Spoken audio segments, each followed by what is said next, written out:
cheese-filled crackers, aka the combos, pepperoni pizza flavor. But yeah, sure enough, combo, pizza filling.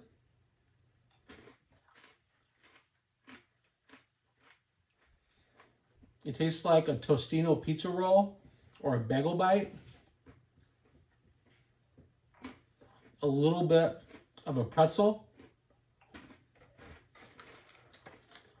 I'm pretty sure Bert Kreischer was just on Snack, which is a series on First We Feast, and combos were one of his snacks of choice. What up, Bert?